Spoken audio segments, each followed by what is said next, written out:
Bonjour à tous, je suis Alexandre Marotel de l'agence Tweno. Aujourd'hui, on va parler ensemble de Link Farm. Alors, Link Farm ou ferme de liens est une pratique SEO qui consiste à créer un groupe de sites web dans le but de faire converger des backlinks entre eux. Donc là, vous voyez, je vous ai mis notamment une image, donc le site web A, B, C, D, E, F, et du coup, eh bien, A va faire des liens vers E, bref, sur tous les sites, et inversement en fait. Et du coup, ça fait une sorte de, un peu de toile d'araignée.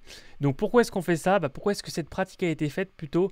Parce que l'objectif, c'était d'améliorer l'autorité globale des sites web, ce qui va avoir un impact positif sur leur classement dans les résultats de recherche.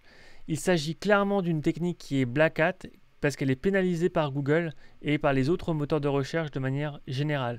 Pourquoi est-ce que c'est pénalisé? Parce qu'en fait, Google va considérer que cette technique, cette approche, elle a pour objectif finalement de manipuler les résultats de Google. Du coup, c'est considéré comme du Black Hat.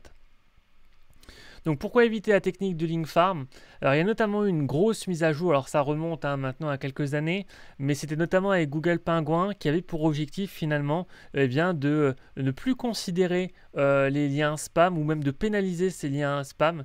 Et typiquement du contenu ou plutôt des backlinks qui proviennent de Link Farm sont considérés comme finalement des liens de mauvaise qualité et donc du coup ça peut être pénalisé. La conséquence de ça, c'est notamment de voir son site finalement ou ses sites être complètement disparaître de Google, donc autrement dit être désindexé. Donc comment Google arrive à distinguer un lien provenant d'une link farm ou d'un lien entrant naturel?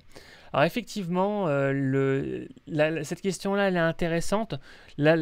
La vraie bonne façon de voir, en fait, en tout cas pour Google, c'est vraiment une question de temporalité.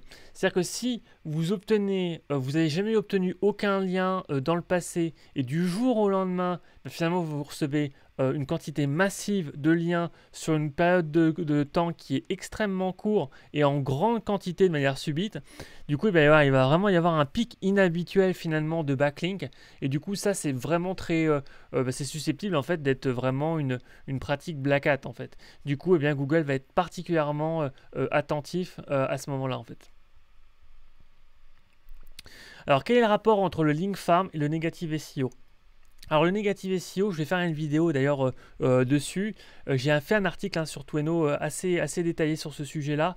Mais du coup, c'est toutes les pratiques SEO qui peuvent être mises en place dans le but finalement de salir potentiellement un concurrent. Donc il y a des pratiques SEO qui ne respectent pas les règles de Google. Et du coup, des personnes mal intentionnées pourraient justement faire usage de ces mauvaises pratiques pour que vous fassiez entre guillemets sanctionner par Google.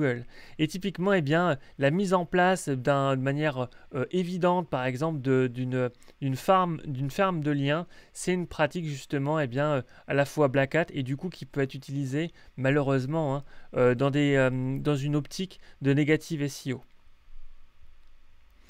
Donc, quelles sont les alternatives au link farm pour créer des liens? Alors ça c'est un rappel rapide, mais tout simplement déjà avoir vraiment une approche RP, donc relation presse, essayer vraiment de tisser des liens avec d'autres professionnels qui sont dans votre secteur, participer à des interviews sur d'autres plateformes et du coup si jamais ils ont un site web, demandez-leur qu'ils mettent un lien de votre site sur leur site. Bref, c'est vraiment une question de relationnel au final, les backlinks, donc il y a vraiment un aspect relation presse. Après, vous pouvez également participer finalement à des forums ou à des groupes de discussion ou FAQ ou autres, où finalement vous allez pouvoir démontrer votre expertise, discuter avec d'autres professionnels. Et sur certains de ces sites, vous allez pouvoir également obtenir finalement des liens de cette manière-là. Enfin, vous pouvez également écrire des articles invités. Moi, par exemple, si vous tapez article invité sur Google, j'ai deux de mes articles, deux de mes contenus qui sont positionnés 2e et 3e actuellement sur Google. Vous allez notamment pouvoir avoir l'ensemble d'une liste avec des sites web qui acceptent les articles invités. Donc, ça peut être une bonne façon de faire justement pour pouvoir avoir un échange positif de valeur.